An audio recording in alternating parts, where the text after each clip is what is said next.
Welcome to the show, everybody. Straight up dealer time today. Lovely to see you. Thank you for joining the show. Appreciate you guys. It's lovely to have you along for the ride, as per usual. We got a lot to get into when it comes to your Philadelphia Eagles. We got a lot to get into when it comes to your Philadelphia Phillies in this 10-game stretch run they have, but you got to play this 3-game series against the Mets when it starts tonight. Got to do that first. And then, Monday it'd be nice if Jalen Hurts went out there and didn't give the ball to the other team. I told you guys yesterday, I know people are talking about the 3 turnovers by Jalen Hurts, and that is true. That's not untrue. One, I'll say, is half his fault. 2.5 turnovers, being that he's got to be on the same page with his center, and I don't think his center was on the same page with him and Cam Jurgens. But the 2 interceptions, as we pointed out all throughout yesterday, were pretty terrible and just really bad decisions. Jalen Hurts coined a new term yesterday in talking about those interceptions when he was asked about it at his press conference. A couple of things jumped out to me about that. Certainly more communication between him and Cam Jurgens is one. The other is coming back to Philadelphia and playing in front of the hometown fans. That's one. The other is Nick Foles going to be in the building for a little retirement ceremony and what that means to Jalen Hurts. I found it interesting that Jalen Hurts has never met Nick Foles. I thought that their paths would have crossed at some point. Apparently not, which is fine. Just odd. I thought it was a little odd. I think that that Jalen was rather excited to confirm that Nick Foles was from Texas. Those Texas fellas like to stick together. Also, what we might see against the Atlanta Falcons and what Atlanta Falcon reminds Nick Sirianni of a current Philadelphia Eagle. We'll get into that conversation. And when you talk about the turnover situation, you talk about interceptions from Jalen Hurts, you think about guys that he's going to be having to keep an eye out for in this Falcons game, as we know, in Jesse Bates III. And then also Justin Simmons, who has great familiarity with Vic Fangio. Vic Fangio was asked in his press conference this week about whether or not Nick Sirianni or Kellen Moore have come up to him yet and talked about Justin Simmons and what is to be expected in a game like this. And Vic Fangio said, nope, no one's come up to me yet. I would hope that now that, let's see, just counting yesterday, not even counting today, but that at some point, Kellen Moore's been like, hey, so what can I do to exploit any weakness that may or may not be in Justin Simmons' game? What can I do to help protect my quarterback from interceptions? What can I do to make sure that the pigskin is staying in our hands and we're not putting the precious pigskin in peril? What can we do? What can we do, Vic Fangio? And of course, Vic Fangio would say, sit down. And then he'd, just like that. Sit down, Kellen Moore. Let me tell you all about Justin Simmons. Bijan Robinson is obviously a guy that the Eagles are going to have to keep some sort of contained. Does anyone else feel terrible about the tackling or lack thereof in the game there against the Packers to open things up and then having to go face Bijan Robinson? Because I'm really trying to avoid the comfort of being like, well, that field sucked. That field was terrible. No one had good footing. I'm really trying to avoid that as a crutch for comfort going into this game where you're facing another pretty talented running back. So that's what I'm trying to avoid going into this game. But one thing that I will mention here at the top of the show that I did find very interesting was Nick Sirianni was asked how you evaluate the tape, knowing that the conditions were not ideal. How do you evaluate that tape? And he said, basically, you try to take it under consideration. And he referenced a game that the Indianapolis Colts, when he was a coach there under Frank Reich, he referenced a game that they were playing the Bills, and they were looking to film on the Bills. And the film they happened to pull up on the Bills, excuse me, the film that they happened to pull up on the Bills was a game where the Bills played in like 3 feet of snow. So they said, all right, maybe this isn't the game to break down film as to what a defense can or can't do, what a defense's tendencies are or aren't. Basically, this isn't the norm. When you're playing in when you're playing in bad conditions, non-usual conditions, the non-norm, that's where you got to look at it and go, no, I don't think this is really going to give a good indication of what this defense is going to be doing. So I think he takes that under consideration when he's evaluating his own team, and rightfully so. I mean, that makes sense. Rather than just chalk it up as an excuse, you at least acknowledge the fact that that is not normal. And if you're trying to correct any mistakes, the only mistake you're going to correct, and this is what he said yesterday, is maybe the angle as a tackler, taking into consideration, hey, I know I'm not going to have good footing. I'll reference the snow globe game. And in that game, if you remember, Kerry Williams, Mr. I'm shopping for sconces, I can't make it to training camp, Kerry Williams, he went up to Chip Kelly and he told him, look, those corners can't do anything for a second move. They can go one direction. They can't plant and change. So have at it. And I don't know if Chip Kelly needed to hear that. Maybe he did. Maybe he didn't. But after that, you saw the Eagles offense start to really explode. Most notably, LaShawn McCoy running out of the backfield. So there's certainly things that defenses can do better. Tacklers can do better as far as the angle. But it's anybody's guess as to whether or not your foot is going to plant in that grass like in Brazil for both teams. So when it comes to tackling, he's taking that into consideration when it's something that he wants to make sure that he corrects with his team and that Vic Fangio corrects that with his defense. And like I said, you're facing another pretty damn good running back in this upcoming week. The Phillies, huge test. I know the tests should be over, and I was even joking yesterday about whether or not the Phillies are back. Are the Phillies back? 30 games over 500. Are the Phillies back? I think the Phillies are back to being a World Series contender. How they play over the next 10 games can very much impact that opinion again. I think they're going to do great. I think they're going to win 7-10. I think they're going to bring the Mets back down to earth. I don't think this is going to be a 6-4 run or a 5-5 run or, God forbid, anything under 500. Oh, my God. If you don't know already, 3 against the Mets, 3 against the Brewers in Milwaukee, and then 4 against the Mets again in Flushing, New York. And then you got the Nationals. Then you got the Cubs in South Philly, and then you got the Nationals. And that's how this is the season. 16 games left. You have this 10-game run. The Cubs can be a little bit of a pain in the butt, too, depending on who you get in their pitching staff. And then you have the Washington Nationals, a team that you have just dominated this season. So this is another great test run for the Philadelphia Phillies. The big games that you're looking at here on the grand scheme of things, obviously the Brewers are there, right?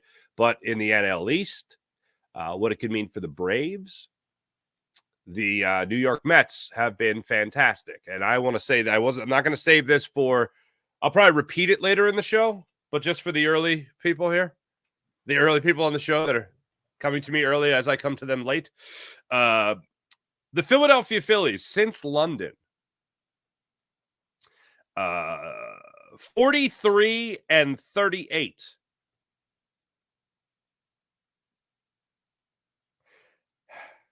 The Philadelphia Phillies, since London, 43-38. Beep, bop, 5 games over 500. Not ideal. Okay.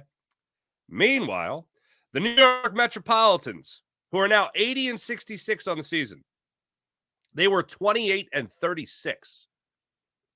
They were 28-36 going into London. Or excuse me, leaving London. They are now, since London, 62-30.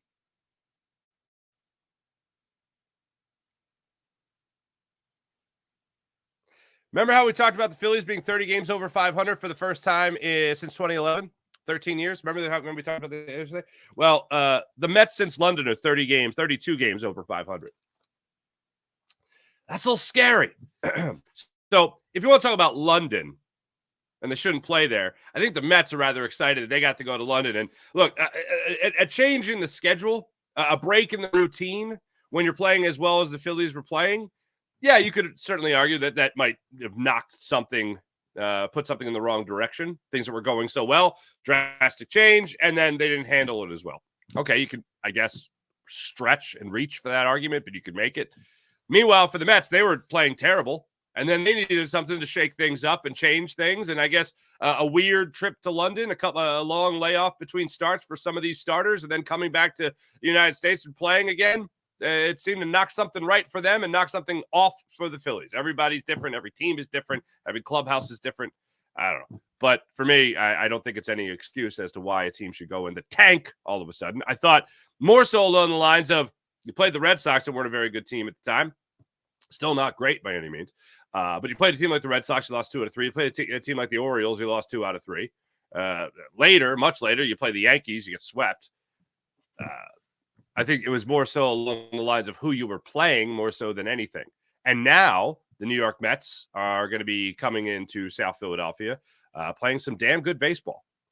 Fortunately for the Phillies, they're hosting the New York Mets, and the Phillies have been playing some damn good baseball, including a sweep of the Tampa Bay Rays, which wasn't the easiest thing in the world, but they got it done. The Mets just took 2 or 3 from Toronto. One of the pitchers that actually lost, the only game they lost against Toronto, is going to be coming back around in this series to make a start.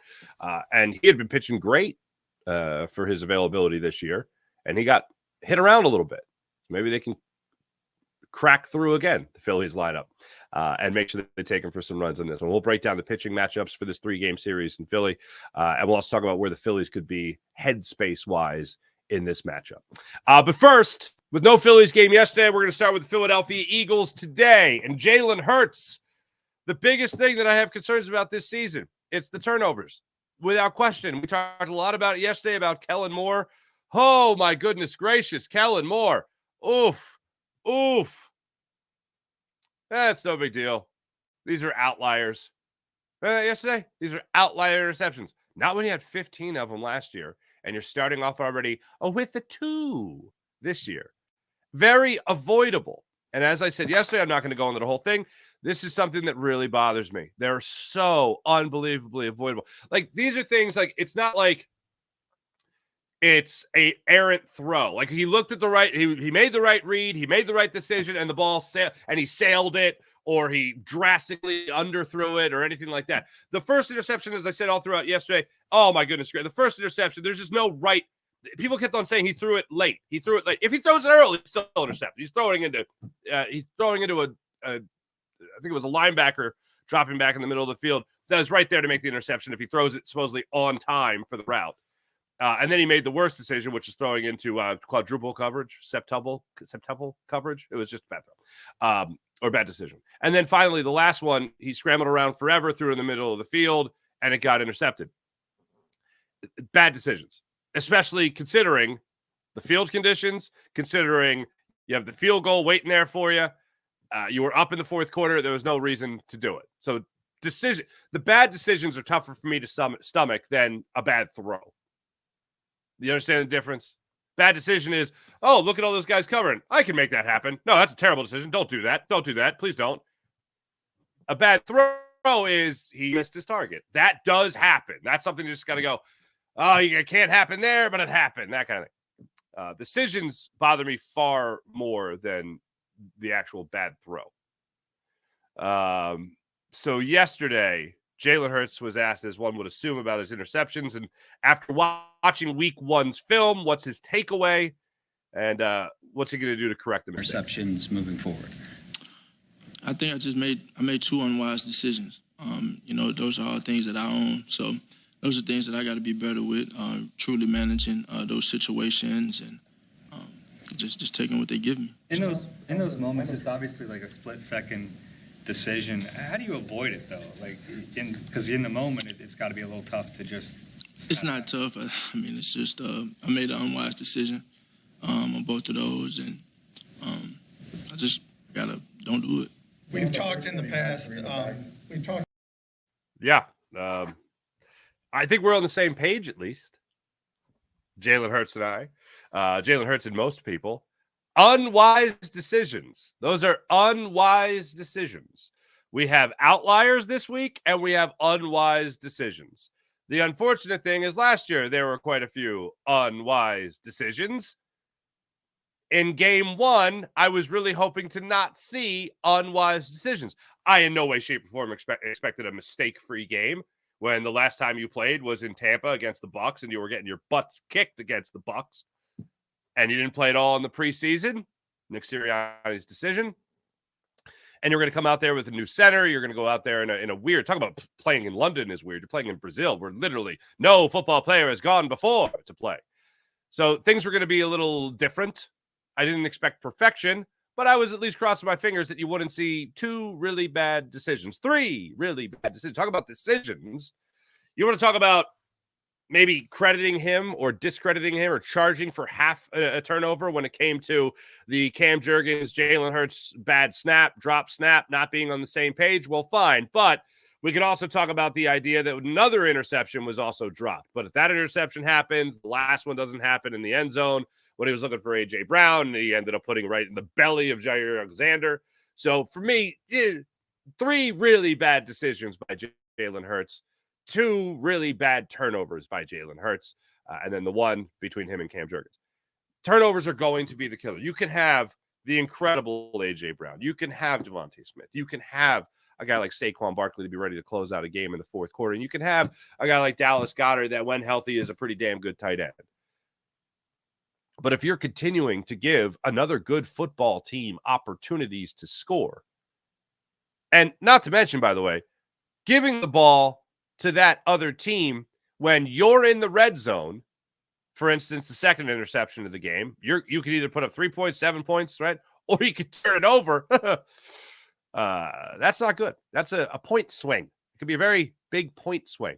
Or in the first quarter of the game, with the first 2 possessions you had, 2 turnovers, and you give the ball essentially to the other team in the red zone. We're there on the doorstep, and if it wasn't for your defense coming up strong, you're finding yourself in a 14-0 hole, not a 6-0 hole. So that, give the ball to the other team like that, it's not going to work out for you. And the stat of stats from week 1 is that the Eagles were the only team to lose the turnover battle and win. So that tells you that the Eagles exactly weren't the norm. They were the exception. You keep on losing that turnover battle, you're not going to have a good football season, and it's going to be extremely disappointing. And I know some people might think I'm crazy, but after 15 interceptions last year, after 19 turnovers last year, and then 3 charged turnovers in week 1, I'm still confident that this is something that Jalen Hurts is going to correct, because I look at it as it's still week 1. It's still him who hasn't played other than training camp practices and joint practices. Other than that, he hasn't played. Hasn't been in a game where it counts. Week 1, all right. Kick the bugs out. Week 2, let's get something done. Yes, when you got Bates and Simmons patrolling the secondary for a quarterback that unfortunately is going through a really bad interception trend now into this season, that catches my attention. So if Jalen Hurts is going to go out there and correct the unwise decisions, this is going to be a difficult week to do it, considering who he's throwing the ball into. This is where A.J. Brown's got to win his battles. This is, of course, where Devontae Smith has to win his battles. And this is where Kellen Moore, if things are starting to go awry with maybe more turnovers in this game and bad throws, bad interceptions, bad decisions, well, then this is where Saquon Barkley is going to have to say, get on my back, boys. Here we go. And running the football is going to be a big, big thing. And look, it's not lost on me that, for lack of a better term, you got to think about your running back as almost having a pitch count, a carry count, a touch count, whatever it might be. It's going to be easy to look at Saquon Barkley and go, oh, this guy could be dominant. I just got to get the football in his hands. One of the big questions this week between Nick Sirianni and Kellen Moore is, how do you not abuse that? You know you have this shiny new toy. You know you have this extremely talented football player now in your backfield that can catch it for you, can run it for you, all that. How do you not abuse it so that in week 16, 17, 18, you still got Saquon? And hopefully in week 17 and 18, you don't even have to play, because you're going to be so far up in the standings and you're going to be number 1 seed and he can take a break and all that. Yeah, I'm going to be crossing my fingers for that. You just got to make sure that that's exactly what you do. You manage his availability, his workload, okay? The old load management thing. But you're not going to be able to do that if you're constantly relying on him to close out the game in the fourth quarter. And if he is, he's got 10 touches, 12 touches going into that fourth quarter. And in that maybe final drive, we were trying to get another 7 minutes and 25 seconds off the clock. You're then giving him the football 6 times.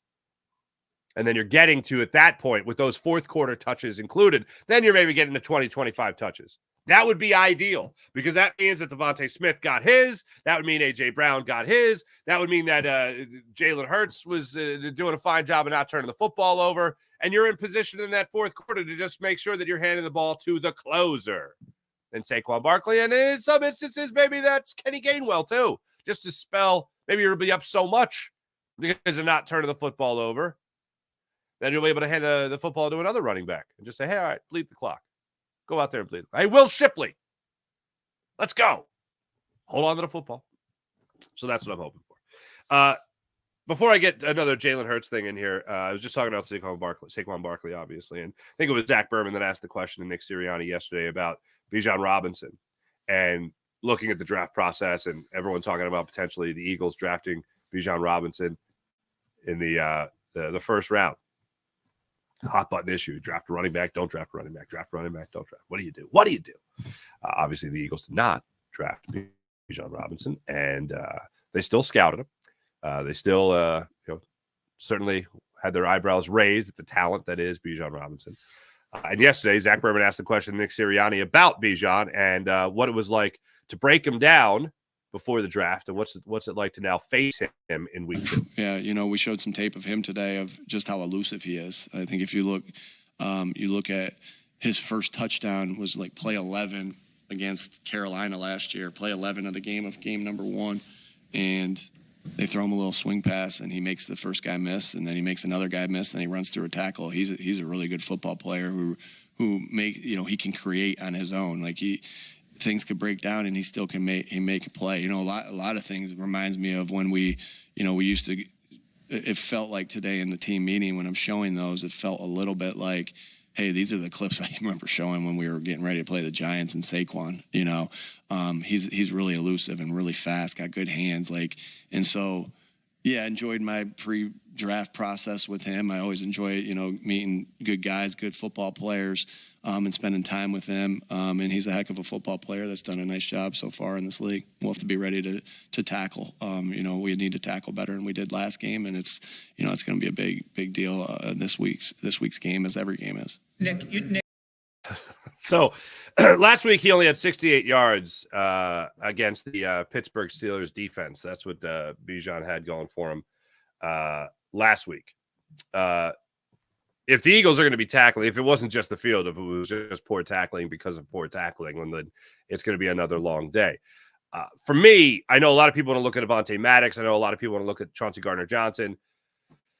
I think I know I say this all the time, but I really admire Vic Fangio for his honesty. And it's not just his honesty with you, the fan, when he's answering these questions. It's his honesty with his players.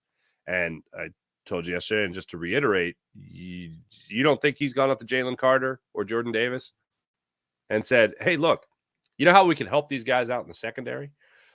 Maybe we don't allow Josh Jacobs to get a full head of steam coming out of the backfield and just cutting through the offensive line and then our defensive line like it's not even there. Maybe we can plug those gaps a little bit better. Maybe we can have Nakobe Dean fill that gap. Maybe, hey, Zach Bond, hey, why don't you have 25 tackles in a game? Come on. But that to me is something that I think Vic Fangio is going to be focused on this week. Going into week 2, this week 2 game. Is that making sure his defensive line and making sure that his middle linebacker are ready to make stops, plug holes. Guys on the edge, whether it's Josh Sweat, whether it's Bryce Huff, remember that guy? Those guys are ready to come off the edge and try to stop things that might be run to the outside. Most of this stuff with Bijan Robinson, you're going to see between the tackles, obviously.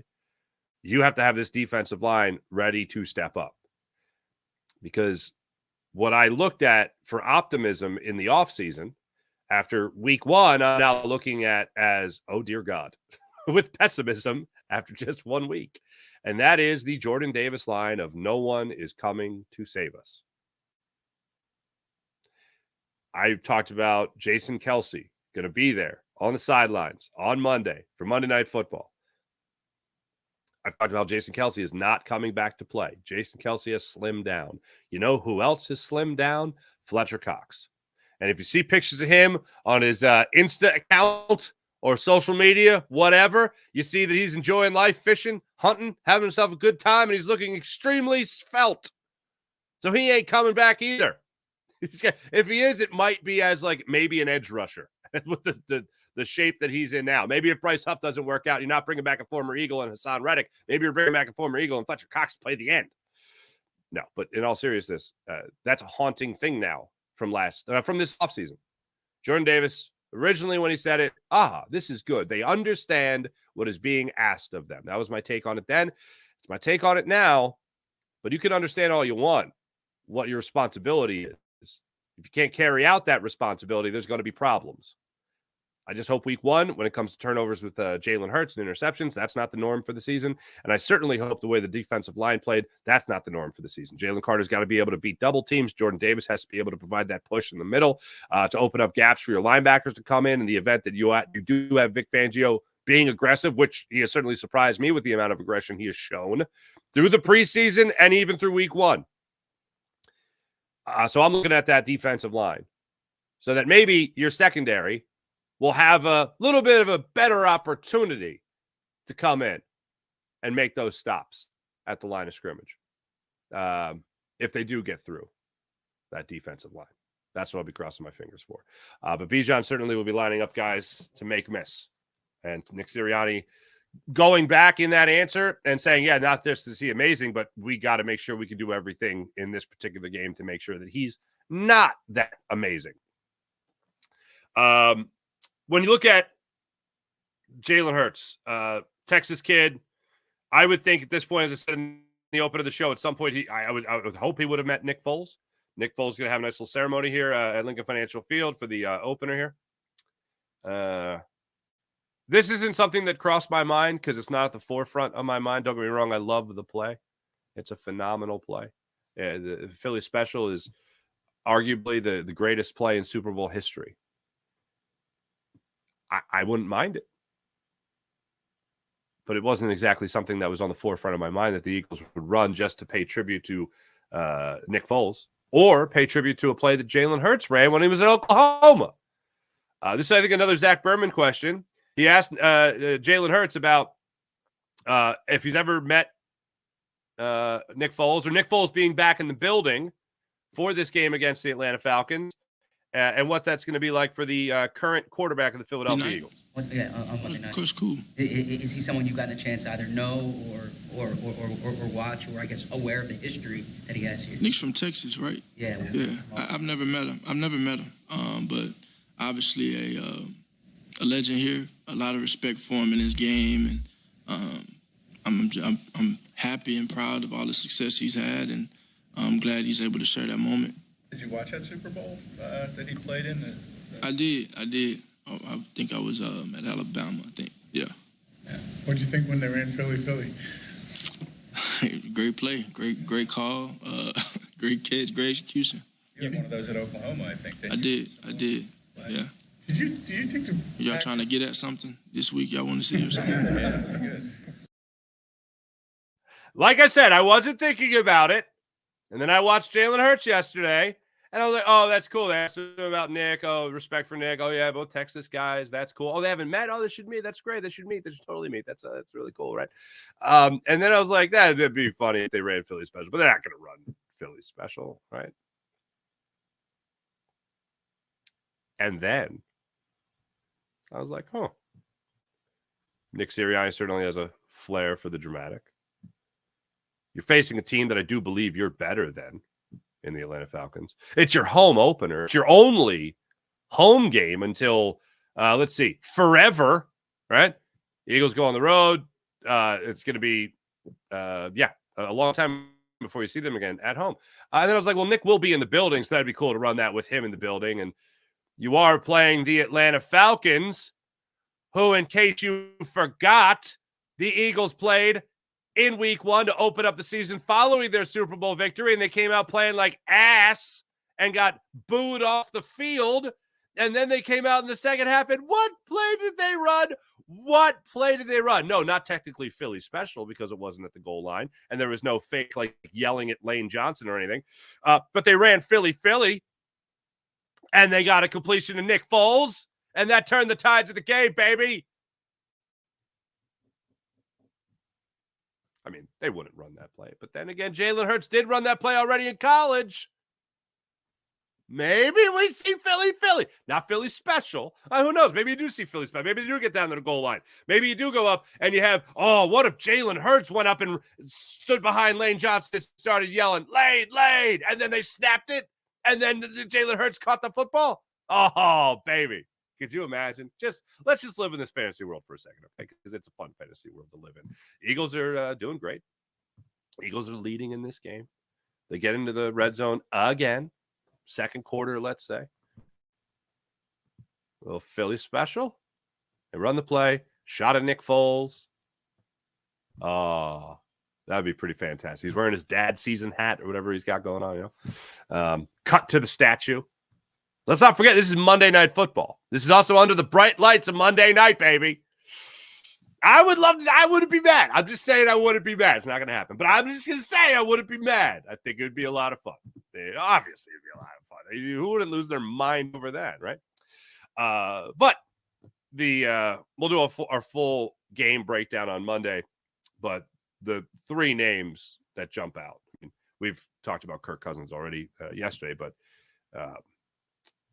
I look at Bates, I look at Simmons, and I look at Bijan Robinson. Those are the guys that I feel like the Eagles, they corral those guys. They win this game. They don't allow those guys to be the stars of the show. They win that game. That's how I look at it. I listened to Brandon Graham yesterday as well talk about how Bijan Robinson is a guy that can obviously beat you. So you don't want him to beat you. I think a lot of people feel like Kirk Cousins, and this was weird yesterday. Nick Sirianni talking about Kirk Cousins as like a great quarterback.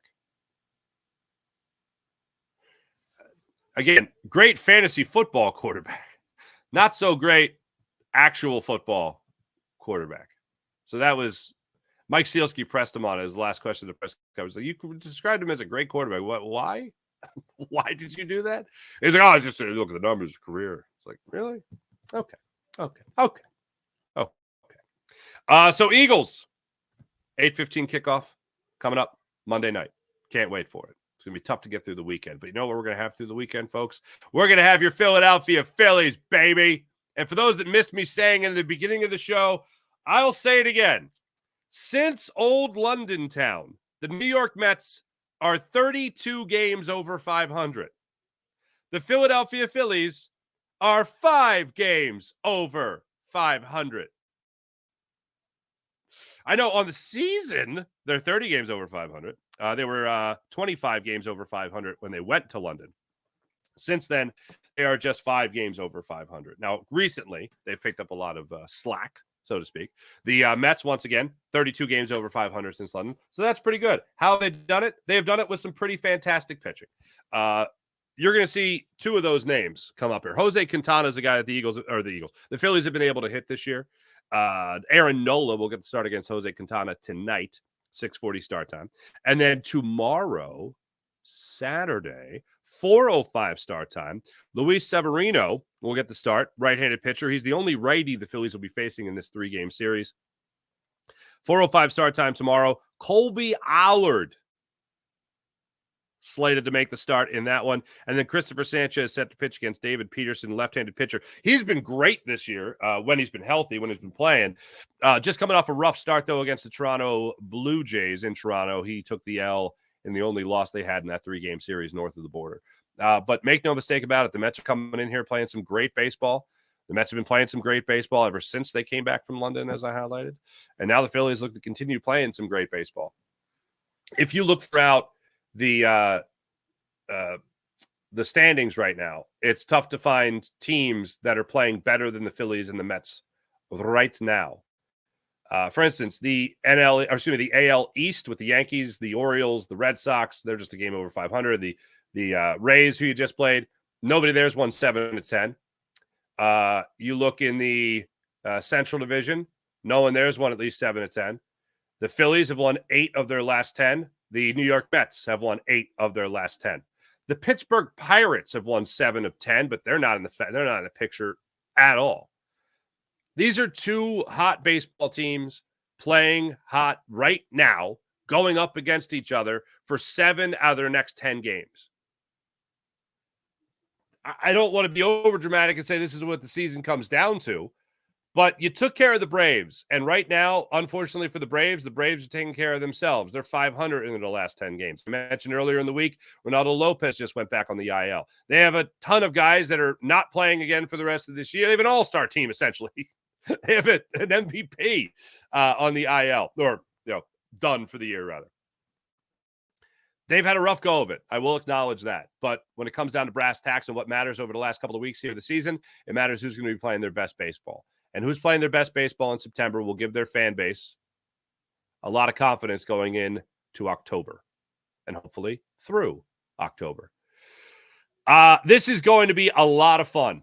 Even the Dodgers are a 500 team in their last 10 games. So looking just at that recent history here and then going beyond all the way back to London, early June, these teams have figured out a way to play the game again. The Mets since London and the Phillies right now. What we've been waiting for the Phillies has finally happened. It's at a really interesting time that you have so many guys banged up, and this is when the Phillies have started to turn it around. One name I'm going to be keeping my eyes peeled for around, 5 o'clock today when the lineup comes out, 4 o'clock today when the lineup comes out, is Kyle Schwarber. Will Kyle Schwarber be atop the lineup? I hate the idea that he tried to give it a go 2 days ago and just couldn't. So they took him out of the lineup, a late scratch. Keep our eyes peeled for that. And Aaron Nola. I'd really love for Aaron Nola to have his ace quality stuff. I know it's a day off. The bullpen will be good. Orion Kerkering wasn't available in their last game there against the Rays. So this day off will certainly help that. Kerkering's been on a tear. So for me, I look at Aaron Nola and Quintana today as a really nice matchup. But the Phillies bats against the left-handed pitching will be on point. I'm really looking forward to Nick Castellanos tonight. Getting it going. Hey, let me tell you about the amazing people at the Game Time app. Download the Game Time app to your phone. Create an account. Use promo code FARZI and get $20 off your first ticket purchase. You want to go to the game? Want to go to the concert? Want to go to the comedy show? The Game Time app is where it's at. And how about Game Time Picks? Their all new feature for Game Time Picks. What is this? Oh, my goodness. It filters out the fluff. So you can just get the best seats for the best prices immediately. When you toggle that feature, Game Time Picks, you see the best seats at the best prices. It is fantastic. And let's not forget, once again, you use promo code FARZI when you download the app and create an account, and you get $20 off your first purchase. You can take advantage of their flash ticket deals, their last-minute ticket deals. They even have ticket deals for an hour after the event starts. So what does that mean? That means if you find tickets in the same section and same row for less money elsewhere, the Game Time guarantee will take care of you. Oh, my goodness, they are fantastic with 110% of the difference. That's what they'll pay you with the Game Time guarantee for the guaranteed lowest price. As far as going to a concert or comedy show late, you could go for an hour after the event starts, and you'll save huge money that way. So download the Game Time app, create an account, use promo code FARZI, terms apply, and get $20 off your first purchase of the Game Time app. How about PHL Sports Nation? Philadelphia Sports Nation, enhancing your Philadelphia sports fan experience across all social media and blogs. That's PHLSportsNation.com. Yeah. Let's get to the chat check. See how wonderful people are doing on this fine Friday the 13th. Oh, no. Let's see here. IBH, hello. Good morning. Yeah, Friday the 13th. April. Hello, April. April, did y'all see Shannon? Ooh. Let me just explain I'll leave this up here for context. I didn't see him get roasted last night. I saw him get roasted. Was it 2 days ago it came out? So if you're unaware, there was I think it was Instagram Live.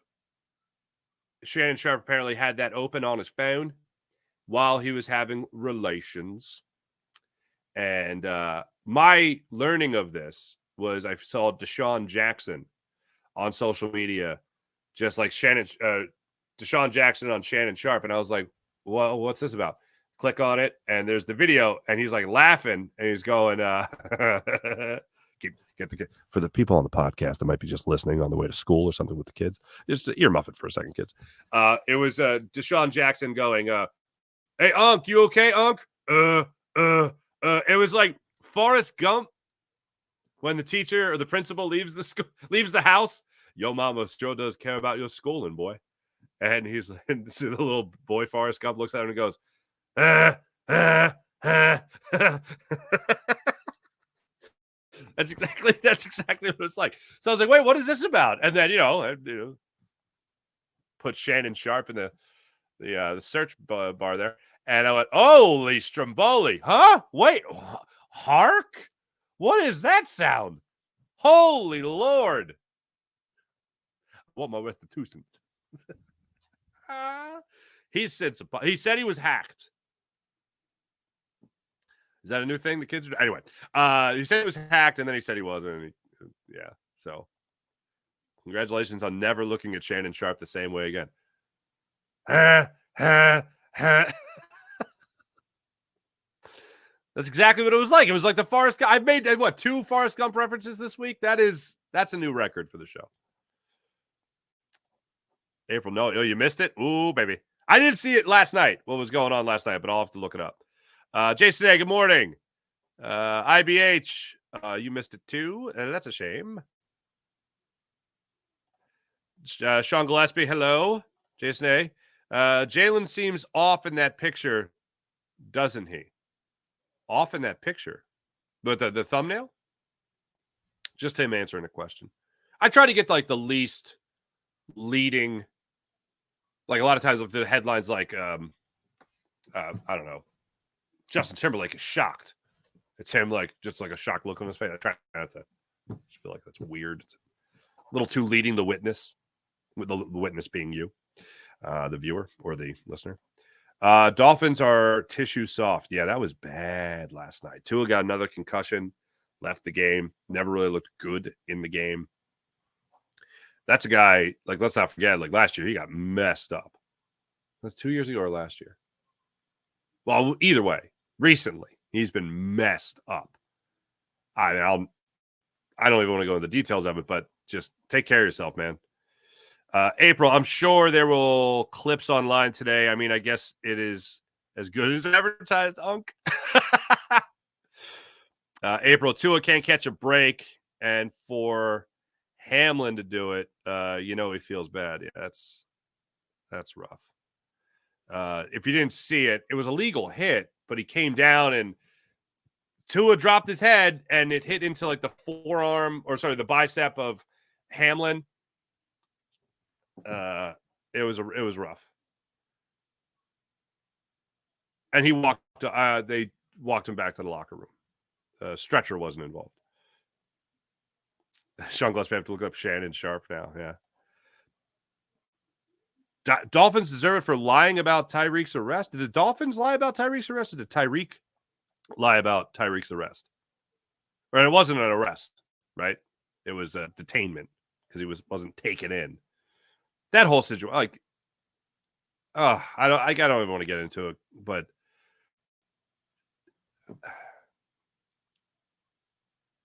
for me, I've been treated crappy as a cop or by a cop. I immediately, when I'm pulled over and I got a bit of a lead foot, I immediately go into a wildly humble, submissive role, like immediately. And I think that's good advice for everyone because they can get you. And then for the cop to act the way he did, I just thought that was like physically dragging someone out of the car, I think is a little much. And I hate judging cops because they're going into it with what could be in this person's car, a lot of them, and they don't know. But I think you understood what was going on at that moment, and it's just two wrong. In one of those situations where two wrongs certainly don't make a right. But I think it was more Tyreek, because I remember Tyreek coming out and being like, because I even acknowledged that part on the show. I said, Tyreek came out and was just like, let's make this a change for good, and let's make this a positive and all that stuff. And then he like called for the cop's job. And I was like, wait a minute, hold on a second. And then he said how he acted so wonderfully. And then after the fact, he was like, okay, I could have handled that better. Like, what the hell? Anyway, what else is going on here? Sean Kilrain. Sean, what's going on? Not Eagles related last night. was that Tua's last game for the Dolphins? Or was that Tua's last game for the Dolphins with a concussion exiting the game? Like I look at these players as their people because they are, and I know some people might be like, "Well, Tua's like fantasy quarterback," like I don't. The guys that have like recently over the last 5 or 6 years retired before 30 because they made some money and they're like, okay, now I can do other things with my life. Like I played football, I played at the highest level. I love this game. It's time to step away. I totally respect it. I love it. Good for you. Would I rather see these careers as a football fan blossom and really see as good as they could really be? Sure. But some guys just made their money. Good for them. They got out of it healthy, and that's that. And you, of course, you hope that none of this comes back to ever bite them in the old behind. Like when I was growing up, it was you worried about a football player's knees the rest of their life. And it was like anytime they had any type of anniversary of a world championship team from the 60s, and those guys came out, those guys were like all walking with a limp. They all were banged up as all hell, And that was like the worst. And now it's like we think about, are their brains okay? Like that's a big difference. But yeah, I just want Tua to be safe. Sean Cohen, I want to see Bryce Huff step up now Monday night because last week's game, he was invisible. Yeah, he was invisible, man, Farzi. He was invisible. And he was not out there nearly as much as I thought he'd be. I think I even said going into the game that my expectation was, give me 60% of the snaps. I thought that was realistic. I don't think just him going out there and playing 70 snaps or 70% of the snaps was realistic. I said, give me 60% of the snaps. I feel like that's realistic. 45% of the snaps. He played less than Brandon Graham. I didn't even mention that yesterday. Vic Fangio told Brandon Graham, he goes, hey, I just want to let you know, I know you've said that you're on like a farewell tour. You're not on a farewell tour. You could still play. You're going to play. And you're going to play at a high level because you can still play at a high level. So don't be ready. Don't be putting on velvet gloves just yet. You're going to go out there and you're going to play your ass off and you're going to have production. Love that. The Wise Tribe. Okay. What do you think about the unwise decisions, Wise Tribe? Hurts had a great game despite his mistakes. The interceptions were definitely his fault, but he still played at a top 10 QB level in week 1. He'll be in a groove by the time we hit the playoffs. Well, good God, I hope so. 16 games from now. I do feel confident that he'll be in the MVP running at season's end, and I feel like even midway through the season we'll be talking about Jalen Hurts as MVP quarterback. Look, what's as a fan, I get to watch a game and enjoy it and have fun and focus on positive things like Jalen Hurts on the wheel route to Saquon Barkley or Jalen Hurts to A.J. Brown and the 119 yards A.J. Brown was able to accumulate. And I can focus on that and have fun. But as a person that has to have a foot in the non-biased thing, like I can't watch a game as an individual game. I have to always be thinking the season isn't about just beating the Packers in week 1. Just like the season isn't just about beating the Falcons in week 2. And it's not just about beating the Cowboys twice, although that's important. The season's about, winning games, but how you won in this game. Can you play like that in a Super Bowl environment or against a top-tier team? Perfect example. You're 10-1, baby. And you're going up now against the San Francisco 49ers at home. Can you play like you've played in those first 11 games, or at least the 10 games you won? Can you play like that against an upper echelon team that is supposed to be a team competing for an NFC championship game in the 49ers, fresh off a Super Bowl appearance? Can you play like that and beat a team like that? Nope. Nope was the emphatic answer to that question last year. And then the rest of the season went in the old turlet. So I think Hurts played really well outside of 3 really bad decisions. 1 he got away with the dropped interception to Jahan Dotson that was in the hands of Nixon. that ended up on the crappy field in Brazil. But yeah, I do think overall he played well, but the things that haunted him last year and then haunted me through throughout the entire offseason, including the preseason, whether or not he was throwing interceptions in training camp or not, it came back to rear its ugly head in this game. Wise drive back with it. Week 1 is when you see the most unwise decisions league-wide. Tom Brady made bad decisions in his career. Yeah, he certainly did. He certainly did. Nobody's perfect. Look, again, striving for perfection, yes, you strive for it, and you hope you get to pretty damn good while you're along the way there, and you hope you also get to great along the way there. Nobody ever gets to perfect. That's the thing. And Jalen will describe it as playing to his standard. Do you think week 1 was his standard? I don't think week 1 was his standard. Sean Kilrain. Johnny Wilson played just 10 snaps in the opener, but the Eagles offensive coordinator Kellen Moore liked what he saw, said the rookie's role will evolve each week. What did Moore love so much? He's more on that plus. You go on here. Well, one of the things I know he talked about was Johnny Wilson's blocking ability, like throwing bodies around. All right. Oh, there you are, Sean. I'm sorry. I don't know how I missed it. Rest of my comments, Smith in the slot and Jahan Dotson. All right. More love so much. He's more on that plus. Rest of Smith in the slot. Okay. QB. What's up, QB? It would be great as long as Hurts doesn't fumble or throw a pick.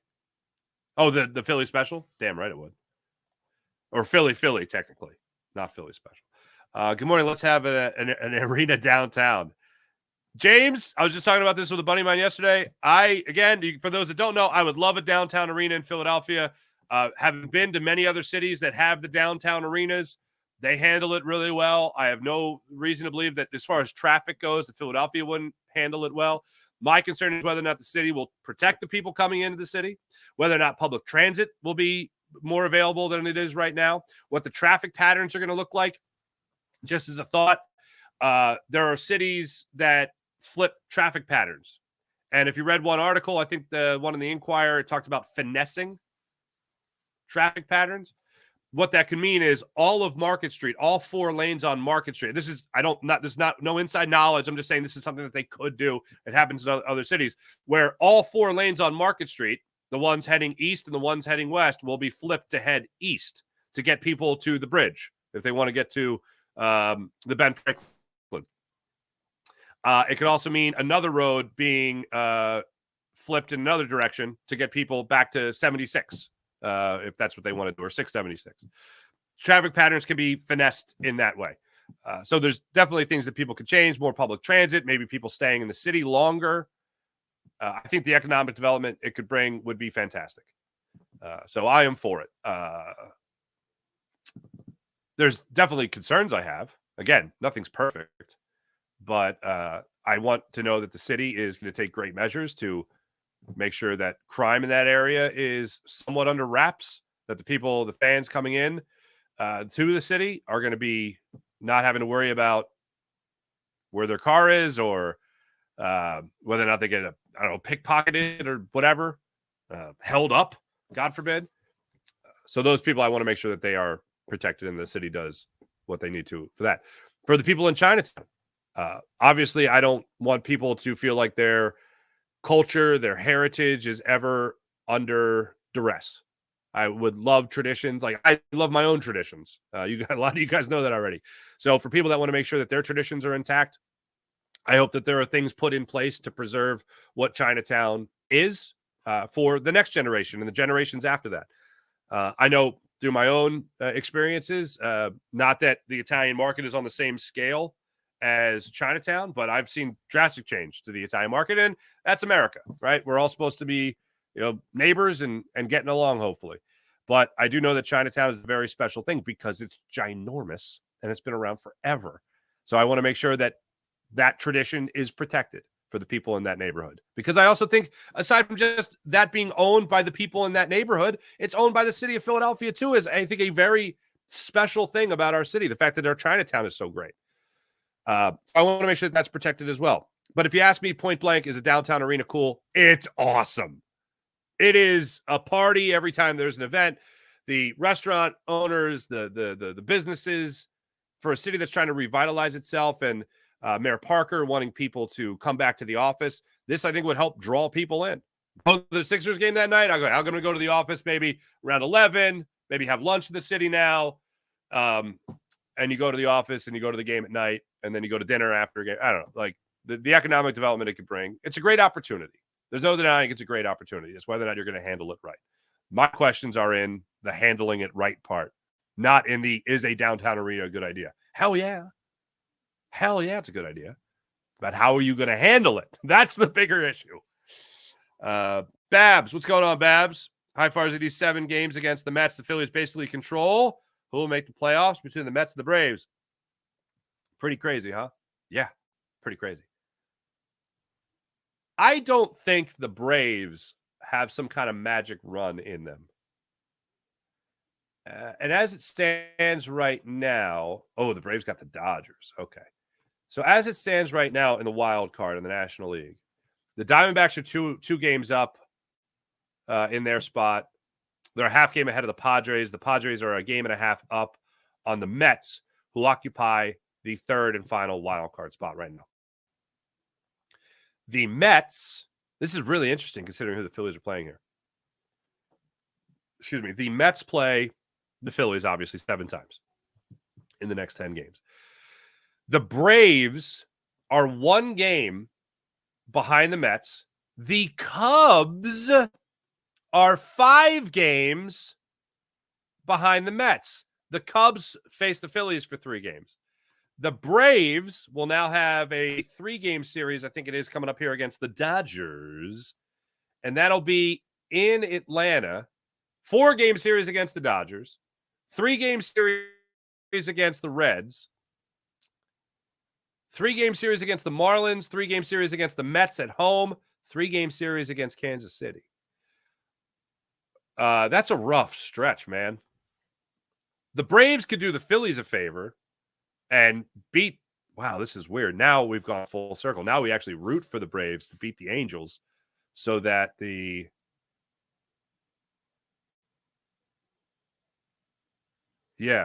root for, not the Angels, sorry. We root for them to beat the Dodgers. We root for the Braves to beat the Dodgers so that the Phillies can have a better chance at the best record in baseball. And then we root for the Reds, the Marlins, and then the Mets again, I guess, if you want to dispel the Braves. Yeah, okay, so the next 4 games here, they got the Dodgers in at home, sorry. Wow. Good times. Yeah, it's going to be an interesting. Oh, man, this end of the season is really shaping up to be something. 2 through 3 interceptions last night before he got injured in the third quarter. Yeah, he was not good.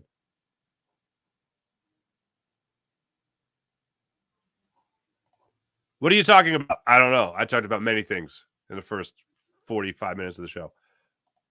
Unc was just advertising. He fully admitted it was him. It did a show last night where he let his friends roast him. Oh, okay. I got to catch. Yeah. I did catch the part where he was.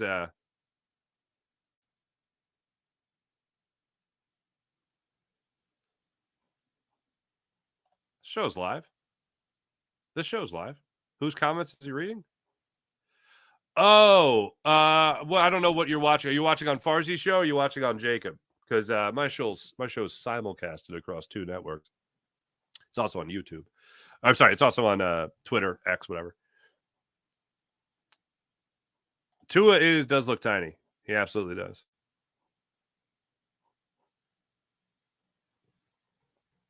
Wait, what's going on here? Coffee, and is that you on your computer? That's cool. What is going on here? Just want to take care of something. There we go. It's good if you plug that in. Thanks, everybody in the chat. You guys are wonderful, as per usual. Let's get to the morning rush, brought to you by Sky Motorcars, SkyMotorcars.com. Quick one. Phillies, Mets get a 3-game series in South Philly underway tonight. 6:40 start time. Aaron Nola will be on the hill against Jose Quintana. That'll go down tonight, 6:40 start time. Phillies will be facing a left-handed pitcher. Things to watch out for. Kyle Schwarber, whether or not he'll be back in the lineup tonight. Aaron Nola having some of his best stuff, unlike his last start. And getting out to a series, winning game 1 against the Mets. Be crossing my fingers for that. Thanks for watching. Thanks for listening. I'll be back with you guys on Locked On Sports Philadelphia's YouTube channel tonight following Phillies and Mets.